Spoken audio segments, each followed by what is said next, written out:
Is Trump losing his edge? Why Kamala Harris is gaining ground and what it means for the 2024 election. Welcome back, everyone. Today we're diving into the latest developments in the 2024 election. From Donald Trump's recent struggles to Kamala Harris's surprising surge in the polls, we'll unpack what's happening, why it matters, and how it could shape the months leading up to Election Day. Plus, we'll take a step back to look at how these events fit into a larger pattern of political strategies that have played out in past elections. This is an episode packed with insights, so let's dive in. Let's start with Kamala Harris, who has been making significant gains in key battleground states. Since Joe Biden withdrew and endorsed Harris last month, we've seen a remarkable shift in the polls. The Cook Political Report now shows Harris leading Trump in critical swing states like Pennsylvania, Michigan, Wisconsin, North Carolina, and Arizona. Even in Georgia, they're neck and neck. This is a significant turnaround from just a few weeks ago when Trump had a comfortable lead.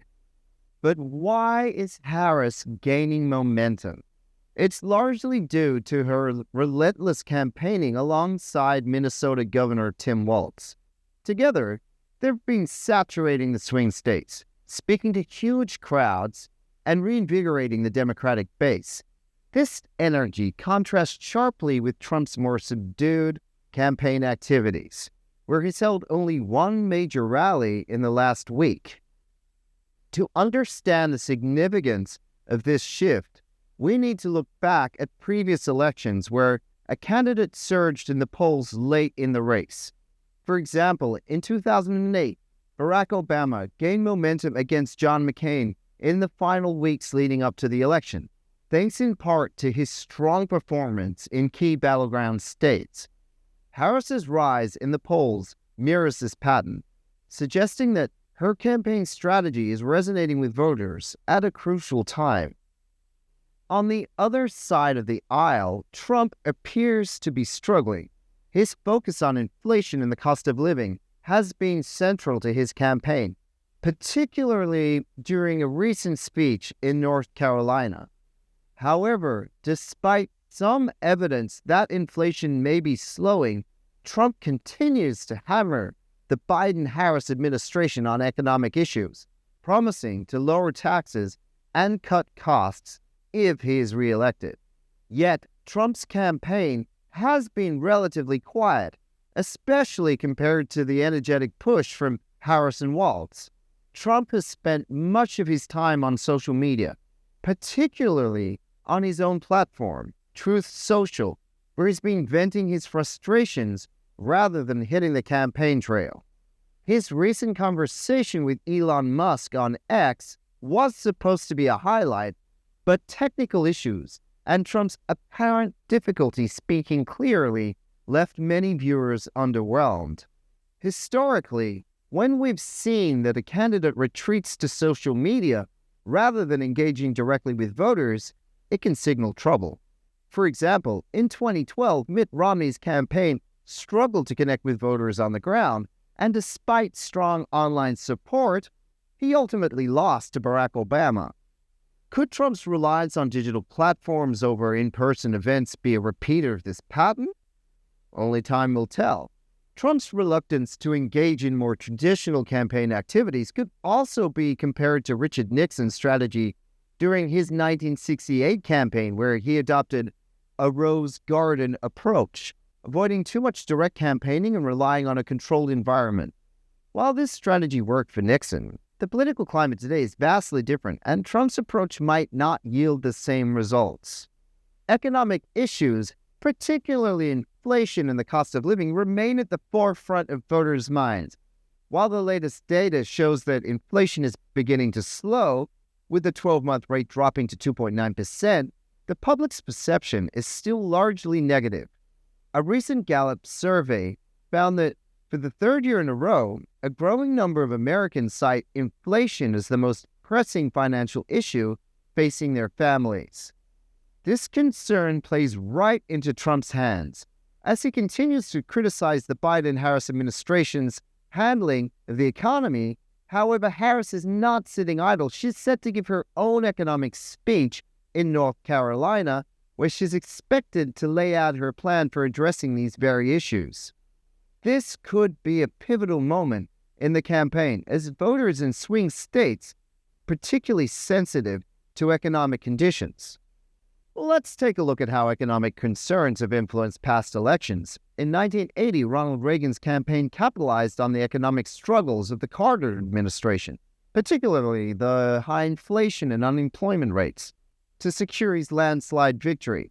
Similarly, in 1992, Bill Clinton's campaign focused heavily on the economy, coining the famous phrase, "It's the economy, stupid," which helped him connect with voters during a time of economic recession.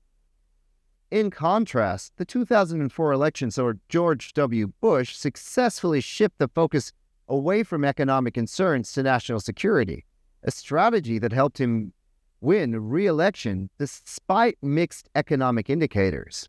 This historical context shows that while economic issues are often crucial, the effectiveness of focusing on them can vary depending on the broader political landscape.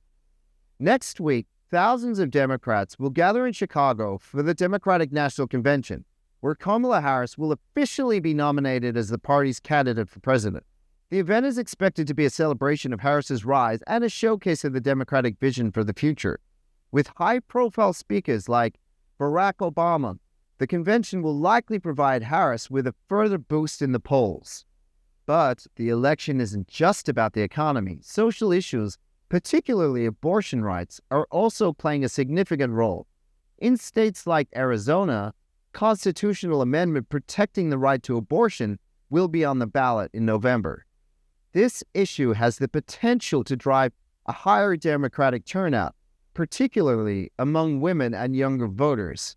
Historically, ballot measures on contentious issues like abortion have energized the base and influenced voter turnout in critical elections. To give this some perspective, let's consider the 2004 election, where social issues, particularly same-sex marriage, were on the ballot in several states. These measures drove conservative voter turnout, which played a significant role in George W. Bush's re-election. Similarly, the presence of abortion rights on the ballot in 2024 could mobilize Democratic voters in swing states, potentially giving Harris an edge. As Harris continues to gain momentum, the big question is, how will Trump respond? So far, his strategy has been to double down on his core issues, economics, crime, and immigration, while largely avoiding direct confrontations with Harris. However, history suggests that Trump is unlikely to stay quiet for long. In both 2016 and 2020, Trump thrived on being the underdog, using bold, often controversial tactics to rally his base and sway undecided voters. But there are risks to this approach. Trump's reliance on inflammatory rhetoric and social media could backfire, especially if voters are looking for stability and clear plans to address their concerns.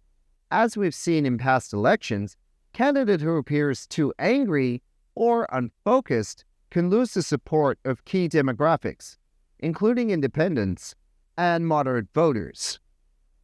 Consider the 1964 election, where Barry Goldwater's extreme rhetoric alienated moderate voters, leading to a landslide victory for Lyndon B. Johnson. Trump's current strategy risks repeating this mistake, particularly as Harris presents herself as a calm, steady alternative to Trump's more chaotic persona. So, the bigger picture, what's at stake? So, beyond the immediate concerns of inflation and economic policy, this election is about the direction of the country. Kamala Harris represents a continuation and an evolution of Biden's policies, with a focus on social justice and healthcare and climate change. Trump, on the other hand, is pushing for a return to his America First policies, with an emphasis on deregulation, tax cuts, and a tough stance on immigration. Looking at the bigger picture, this election is also about the future of democracy in the United States. Both candidates represent starkly different visions for the country, and the outcome of this election will have far-reaching implications, not just domestically, but globally as well. As the world watches, the U.S. is once again at a crossroads, and the choices made by voters in November will set the tone for years to come. We'll be following these developments closely, so stay tuned for all the latest updates.